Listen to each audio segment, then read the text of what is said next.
Microsoft எக்ஸலில் flash ஃபில்லுங்கிற ஒரு கமாண்டை பற்றி பார்ப்போம். இப்போ இந்த இடத்துல வந்து பாருங்கள், இந்த மாதிரி ஒரு நேம் ஒன்று கொடுத்துருக்கேன். ஃபஸ்ட் நேம் இருக்குது, அதே மாதிரி லாஸ்ட் நேம் இருக்குது. இந்த மாதிரி ஒரு 4 நேம் கொடுத்துருக்கேன்.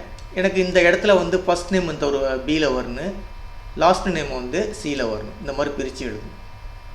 அப்போ இந்த இடத்துல கர்சரை வச்சுக்கிங்க. வச்சுட்டு உங்களுக்கு எந்த ஃபார்மேட்டில் வேணுமோ அந்த ஃபார்மேட்டை ஃபஸ்ட்டு டைப் பண்ணிங்க. இப்போ எக்ஸாம்பிளுக்கு வந்து எனக்கு அப்துலுங்கிறது ஃபஸ்ட் லெட்டர் வந்து கேபிட்டலில் வரணும். அதே மாதிரி காதருங்கிறது ஃபஸ்ட் லெட்டர் வந்து எனக்கு கேபிட்டலில் வரணும். அப்போ ஜஸ்ட் இந்த இடத்துல கிளிக் பண்ணிங்க. கிளிக் பண்ணிட்டு ஃபஸ்ட்டு அப்துல்னு சொல்லி அடிச்சிங்க. அங்கே என்ன ஃபார்மேட்டில் இருக்கோ கொடுத்துங்க. அது ஃபஸ்ட்டு என்ன செஞ்சுருக்கேன், அது அந்த அப்துலுங்கிற அப்படியே என்ட்ரி பண்ணிட்டு ஃபஸ்ட் லெட்டர் மட்டும் கேபிட்டலாக மாற்றிருக்கேன். அதே மாதிரி இந்த இடத்துல கிளிக் பண்ணிங்க.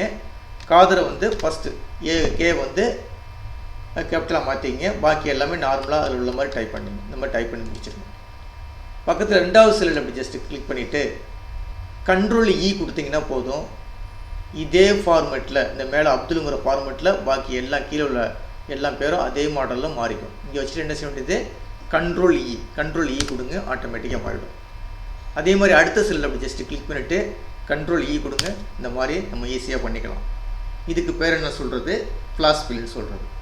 இப்போ இங்கே பாருங்கள், இப்போ ரெண்டையும், அதாவது இப்போ எப்படி இருக்குன்னா ஃபஸ்ட் நேம் இருக்குது, அதே மாதிரி லாஸ்ட் நேம் இருக்குது. ரெண்டும் ஜாயின் பண்ணி இந்த இடத்துல வேணும். இந்த மாதிரி டைப்பில் வேணும். எனக்கு ரெண்டும் ஜாயின் பண்ணி இந்த இடத்துல வேணும். உங்கள்கிட்ட இந்த மாதிரி கொடுக்குறாங்க, ஒர்க்கு இந்த மாதிரி கொடுத்துருக்காங்க. ஃபஸ்ட் நேம் மட்டும் ஃபுல்லாக கொடுத்துருக்காங்க, ஒரு 1000 நேம் கொடுத்துருக்காங்க, அது மாதிரி லாஸ்ட் நேம் கொடுத்துருக்காங்க.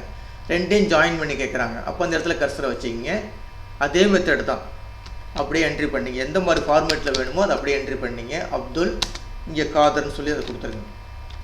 காதர்னு கொடுத்தாச்சு. கொடுத்து ஜஸ்ட் இப்படி கிளிக் பண்ணிவிட்டு கண்ட்ரோல் இ கொடுத்தீங்கன்னா போதும். இந்த மாதிரி ஜாயின் பண்ணி ரெண்டுமே ஈஸியாக வந்துடும்.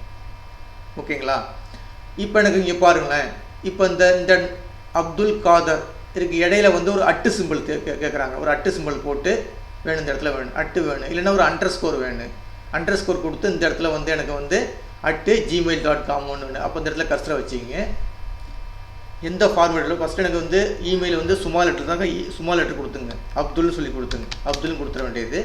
கொடுத்துட்டு ஒரு அண்டர்ஸ்கோர் கொடுத்துட்டு காதர் இந்த மாதிரி கொடுத்துருங்க. கொடுத்துட்டு அட்டு கொடுத்துருங்க. அட்டு கொடுத்துட்டு gmail.com இந்த மாதிரி கொடுத்தாச்சு. கொடுத்து ஜஸ்ட் என்ட்ரு கொடுத்துட்டேன்.